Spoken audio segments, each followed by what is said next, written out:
자, 안녕하세요. 안녕하세요. 네, 잘 지내셨죠? 며칠 안 되지만. 어떻게 엄시험 잘 봤습니까? 좀 괜찮았어요? 힘들었어요? 답은 알겠는데 쓰지 못하겠고 뭐 이런 건 아니겠지? 괜찮았습니까? 봅시다. 제가 아직 답지를 확인을 못하고 들어와가지고. 근데 꽉꽉 쓰긴 썼는데 정답을 썼을지는 제가 한번 봐야 될 것 같아요. 자, 시험은 이제 사실은 해마다 보면 저희가 하는 모의고사가 조금 어려워요.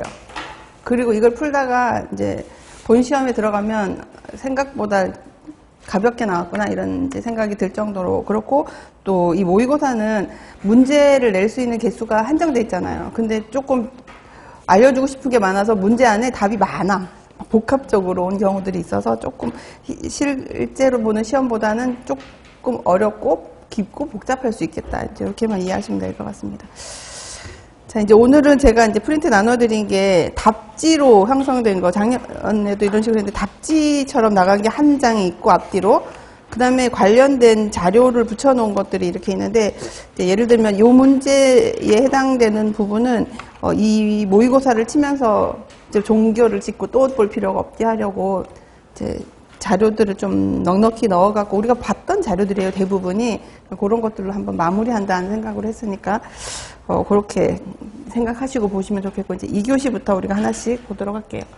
첫 번째 문제부터 보시면은 2교시에 이제 이거는 생애주기에서 우리가 늘 얘기했었던 것처럼 어떤 영양소에 대한 섭취 기준을 설정할 때 근거가 뭔지에 대한 것들을 모았는데, 특별히 여기서는 이제 영아기하고 수유부 같은 경우는 풀이 아니라 추가되는 양에 대한 계산법만 나온 거죠. 그것에 대한 이제 표를 알려주고, 빈칸 A, B가 있는데 이 빈칸이 여기에서와 마찬가지로 근거가 무엇인지 두 가지, 뭐 아니면 한 가지, 두 가지, 각각 두 가지씩이죠. 우리 이번에는 두 가지를 적고 그것을 기준으로 해서 계산이라는 걸 한번 해봐라 라는 걸로 이해를 하시면 돼요.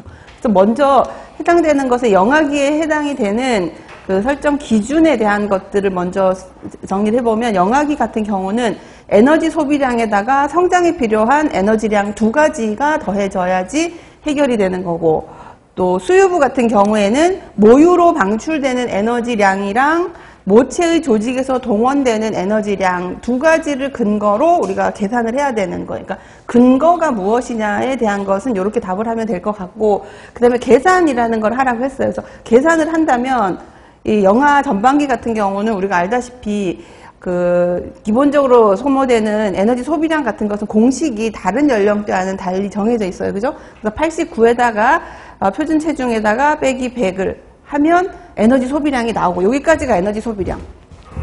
그 다음에 성장에 필요한 건 우리가 따로 외웠었던 115.5를 더해주면 이렇게 나오는 거다라는 걸로 계산을 해볼 수가 있는 거죠. 요거는 간단하죠. 89에다가 5.5. 근데 여기서 중요한 것은 5.5를 알아야 하고 115.5를 알았어야지 계산이 되는 거예요.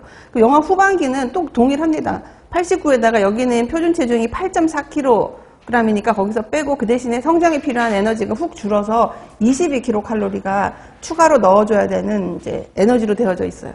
그래서 계산을 했더니 600이 나오더라. 그래서 각각에 대한 기준과 계산은 이렇게, 영아기는 이렇게 해결하면 되고, 수유부는 모유로 방출되는 에너지량에다가 모체 조직에서 동원되는 거니까 각각을 보면 모유로 방출되는 에너지량은 이걸 계산하기 위해서 0.65kcal는 예시로 준 거예요. 그래서 0.65kcal에다가 또 우리가 이 영아기 경우에 먹어야 되는 모유량을 780으로 알고 있어요. 그죠? 그 780을 여기다 적용을 했더니 510으로 우리가 볼 수가 있다. 그 다음이 이제 모체 조직에서 동원되는 에너지량이라고 하는 부분은 170이라고 하는 것은 제시가 되는 거예요. 제시가 돼서 우리가 알고 있어야 되는 겁니다. 그러니까 알려주지 않아요. 왜냐하면 예전에도 170은 시험 문제에서 쓰라고 나온 적이 있기 때문에 알아야 되는 숫자인 건 맞는 거죠. 그리고 이 두 가지에 이제 해당이 되는 걸로 계산을 이제 해보면은, 수유부에서의 추가는 여기서 더하는 게 아니라 510만큼이 필요한데 내 몸에 있는 지방을 통해서 가지고 올 수 있는 걸 170kcal는 몸에 쌓여있는 에너지로 쓸 거다라는 개념이 있기 때문에 빼기를 해서 340kcal가 수유부에 있어서 추가로 제공해줘야지 되는 에너지량으로 계산할 수가 있다라는 거죠. 어떻게 구성되어 있는지 아시겠죠, 그죠? 그래서 이제 요거는 계산하면 되고, 요 표를 여러분들이 보시면 여기 표에 보면은 이제 요렇게 마크가 되어져 있는 것은 영아 후반기에만 적용되는 것들이다라고 해서 몇 군데만 이렇게 적혀져 있어요. 요거는 전반기 아니고 이유식을 먹어야 되는 것들이기 때문에 이제 되어 있고, 단백질 경우는 성장에 필요한 단백질 양이랑 모유로 분비된 단백질 양 두 가지로 한다고 되어져 있는데, 이때는 영아 후반기에 해당하는 요게 들어갔다라고 하는 것은 영아 후반기에는 단백질이 무엇으로 설정돼 있어요? 평균과 권장이 설정돼 있단 말이에요. 그렇기 때문에 그런 계산을 위해서 쓰여졌던 거다라고 이해를 하시면 되고, 그래서 이 내용들을 쭉 봤을 때 탄수화물 같은 경우는 영아기하고 수유부가 계산이 똑같아. 특히 영아기 전반. 여기가 이제 후반기이기 때문에 요 표시를 했는데, 영아기 전반기에는 모유로 분비되는 유당의 양만 가지고 필요량을 측정을 해요. 근데 수유부도 모유로 분비되는 유당의 양만 가지고 플러스 알파라고 되어져 있는 추가량이 계산이 되는 거예요. 그러니까 영아 전반기와 수유부의 탄수화물의 필요량은 계산법이 같다. 그러니까 이제 완전히 같은 건 아니고, 수유부 같은 경우는 뭐가 추가량, 추가량이 같다라고 이해를 하시면 되는 거죠. 그래서 여기서 보시면 될 것 같아요. 예. 그 다음에 이제 영아기 같은 경우는 그게 없어요. 그 식이섬유가 없죠. 식이섬유가 없어요. 또 없는 게 뭐가 있냐면, 지방 같은 경우는 수유부에 그 섭취 기준이 없어요. 이거 왜 없을까? 수유부에는. 그렇지. 에너지 적정 비율이 설정되어 있기 때문에 성인의 경우는, 그래서 여기 없는 것이고, 식이섬유 영아기 같은 경우는 유즙에도 없고 하기 때문에 식이섬유를 설정하지 않았다라는 걸로 이해를 해볼 수가 있습니다. 이해가 되셨죠? 그죠? 이 표 자체가, 그죠? 넘겨보고, 그 다음에 이제 나눠줬던 것들을 보면, 우리가 여기서 이 표를 늘 열심히 봤는데, 오늘 풀었어야지 될 문제에 있어서 우리가 이 표에서 알아야 될 것은 이 부분이에요. 체중을 일단, 영아 전반기가 5.5라는 걸 우리가 알았어야 했고, 6에서 11개월을 8.4kg라는 걸 알았어야 돼요. 그래야 계산이라는 걸 할 수가 있어. 그 다음에 계산식이 89에다 체중 빼기 100이라는 걸 알았어야 됩니다. 근데 이 계산법은 영아기에만 해당되는 건 아니고 유아 전반기까지도 해당이 되는 계산법이라는 거. 그 다음에 이제 생애 단계별로 플러스 시키는 성장에 필요한 것들의 숫자, 여기까지를 우리가 알았어야지 이 문제를 풀 수 있었다. 알고 있는 정보들을 다 정리를 해서 복합적으로 우리가 계산해야 된다라는 거 참고하시면 될 것 같고, 그 다음에 이제 2번으로 넘어갈게요. 2번에서는 아동기의 영양교육에 대한 에비스의 FIB 접근법을 설명하고, 이게 뭔지 설명을 하고, 이 접근법에서 말하고 있는 것들을 중점적으로 해서 매체를 개발한다면 선전 기준에서 어떤 점을 부각해야 될 것이냐를 한번 답해봐라 라는 것이고, 그것 말고 매체 개발 시의 고려사항인 신뢰성이라는 게 있다고 하는데, 그 신뢰성은 뭘 말하는 거냐라고 하는 세 가지 문제였어요, 여기서는.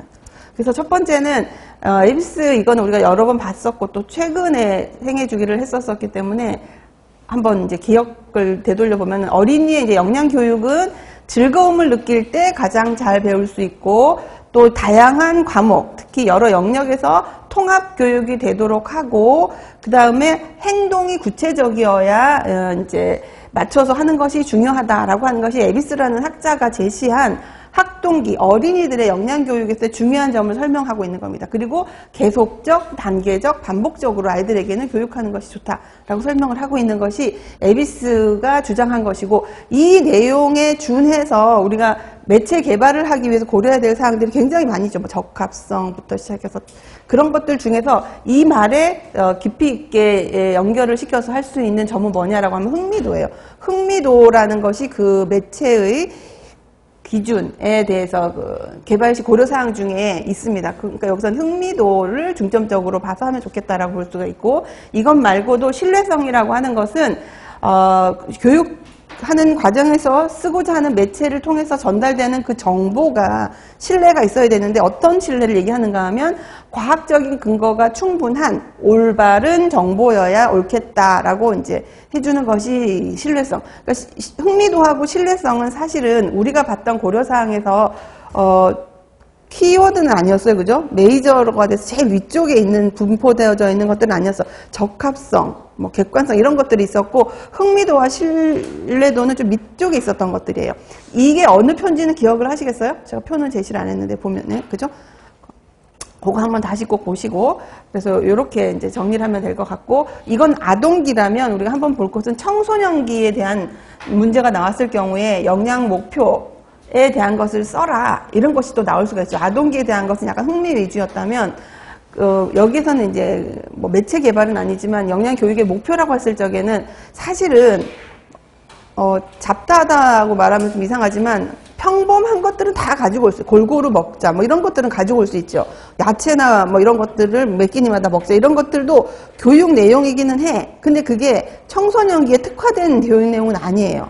그러니까 청소년기에 대한 어떤 물음이 나오고, 이 시기에 영양 교육의 목표들은 뭐 주로 어떤 것이냐, 아니면 어떤 제시된 문장에서 이거는 청소년기의 영양 목표 중에 어떤 것들을 주제로 한 것이냐, 이렇게 물었을 경우에 이제 나올 수 있는 것이 한 5가지, 책마다 길게 나온 것도 있는데, 이렇게 묶어보면은 첫 번째는 일단 청소년기 하면 신경성 섭식 장애라고 하는 것들이 요 시기에 특화되어져 있는 교육이에요. 그래서 이런 것들을 예방하기 위한 교육이 좀 중점적으로 온다라고 봐서, 그것과 관련된 또 다른 교육 방법은 정상 체중과 올바른 신체 이미지를 형성하는 교육을 해라. 이 2개가 떨어져서 나온 교재들도 있어.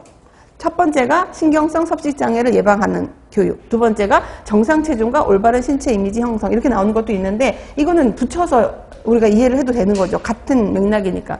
그 다음에 또 하나는 청소년기에는 뭐를 습관화해야 되는 게 2가지가 나오는데, 맨 마지막 줄에 있는 규칙적인 신체 활동에 습관화는 운동을 습관적으로 하라는 얘기예요.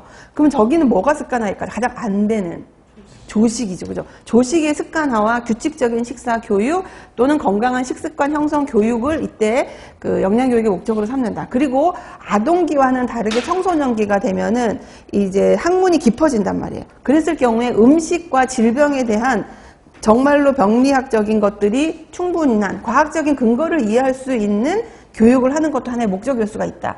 아동기 때는 이렇게까지 할 필요는 없지만, 그죠? 그 다음에 또 하나는 이때 하게 되는 게 뭐가 있냐면, 그렇지. 흡연과 음주에 대한 위험성에 대한 것들도 이해시키는 것이 이 청소년기 영양 교육의 목표다. 이건 말고도 기본적인 것들이 들어가지만, 이런 내용들은 이 시기에 특화되어져 있는 교육이다라고 볼 수가 있어서 한번 정리를 한번 해보시면 될 것 같고,